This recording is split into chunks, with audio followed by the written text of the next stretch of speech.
Hello students,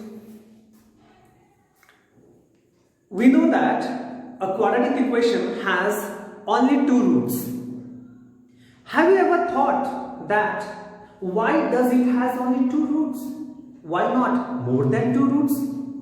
So I have come up with a problem today that let us show that a quadratic equation cannot have more than two roots.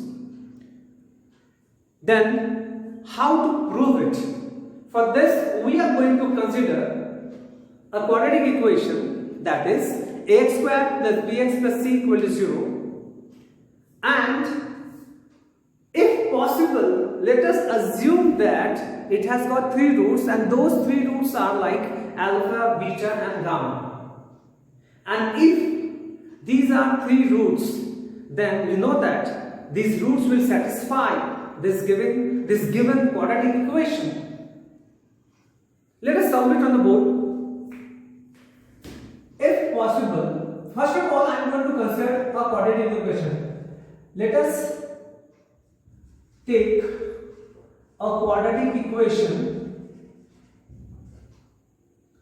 ax square plus bx plus c equals 0. If possible,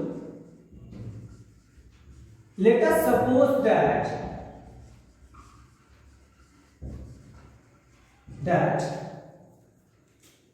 alpha, beta and gamma are its three roots.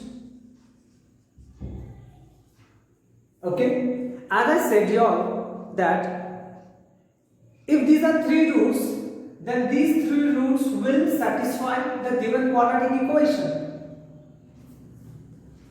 Now, what I am going to do, I am going to put the value of alpha, beta and gamma separately. First time I am going to put alpha in the equation, we will get another equation, we will get beta. When I will put beta, we will get another equation. Similarly for the gamma. Is it clear? So, by definition,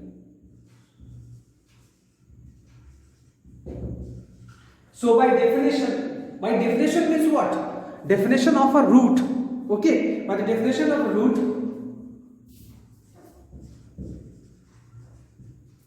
we have a alpha square b alpha plus c equal to 0, a beta square b beta plus c equal to 0, and a gamma square b gamma plus c equal to 0. Let us mark it as equation 1, 2 and 3. I am marking it number 1 equation, number 2 equation and number 3 equation. I hope till here it is clear to you all. Now what I am going to do, I am going to subtract 2 from 1, that means equation 2 from 1. See, subtracting. Now subtracting equation 2 from 1. What we will get, I am writing over here, on subtracting 2 from 1, we get, what you will see, that it looks like a times alpha square minus beta square plus b times alpha minus beta, which is equal to 0. C will vanish because c minus c equal to 0, right? Now what else we can get over here? We can pull out alpha minus beta. Over here, this I can write first, alpha minus beta times alpha plus beta plus b times alpha minus beta equal to 0. When I take alpha minus beta common, I will have in the bracket a times alpha plus beta plus b equal to 0. Also we know that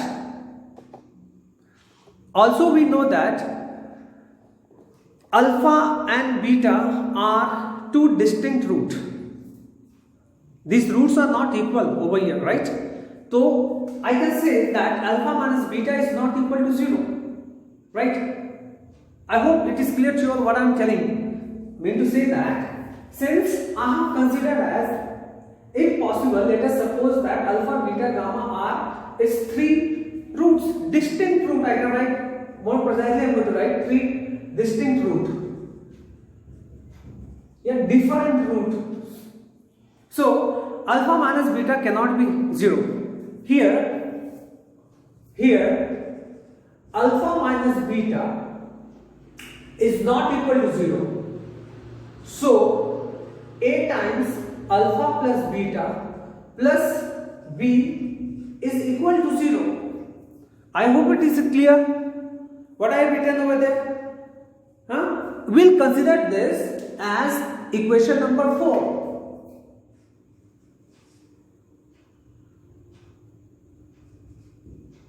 Now, again, I am going to subtract equation 3 from equation 2. Is it clear? Again, subtracting equation 3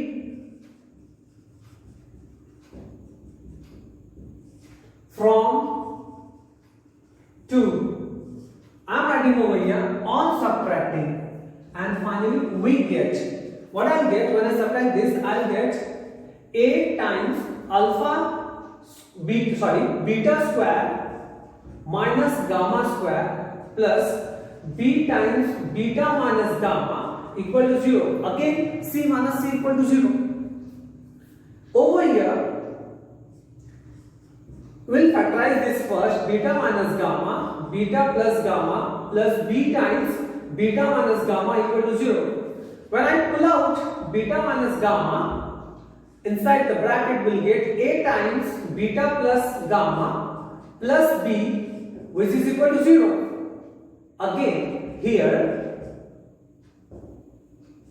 beta minus gamma is not equal to 0. Since I have already written over here, alpha, beta, gamma are three distinct roots.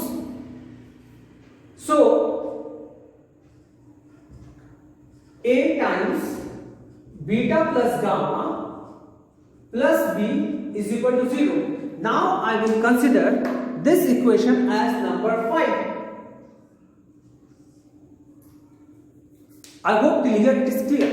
Now I am going to subtract equation 5 from 4. Now subtracting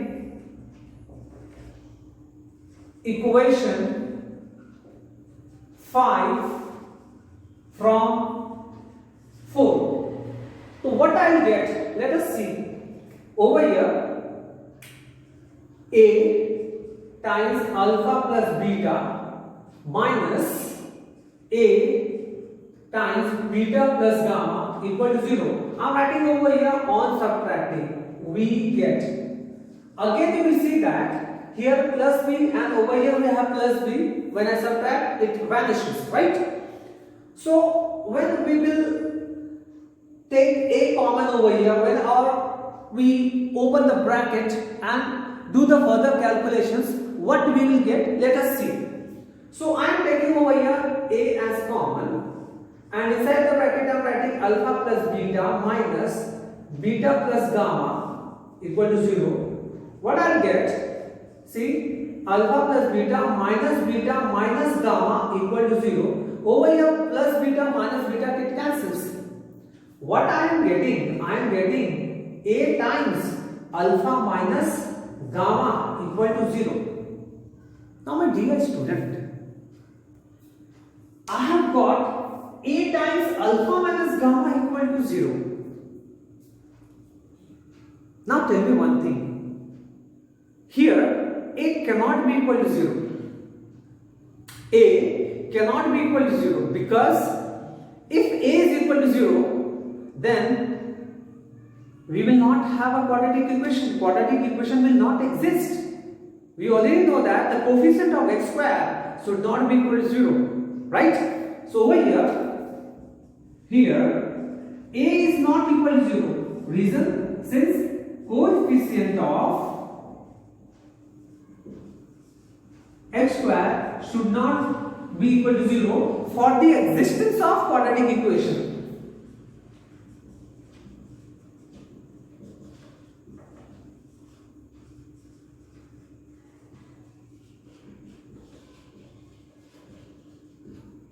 Okay, so over here what we got?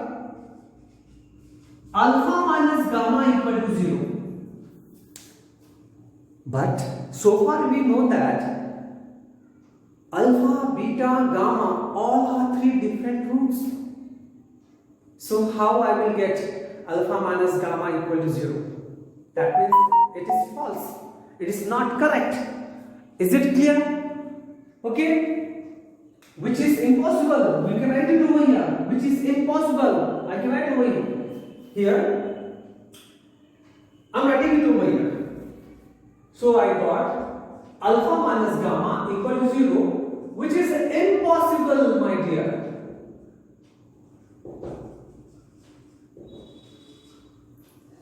I hope it is clear what I am writing. And it is totally impossible. Okay? As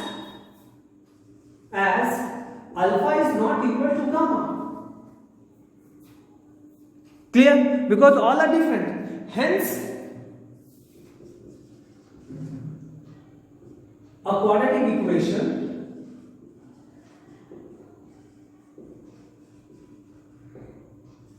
cannot have more than 2 roots. I hope you have understood it properly. Thank you very much. If you have liked my lecture, please press the like button and try to subscribe, because I am going to upload more videos, interesting mathematics videos for your benefit. Thank you very much.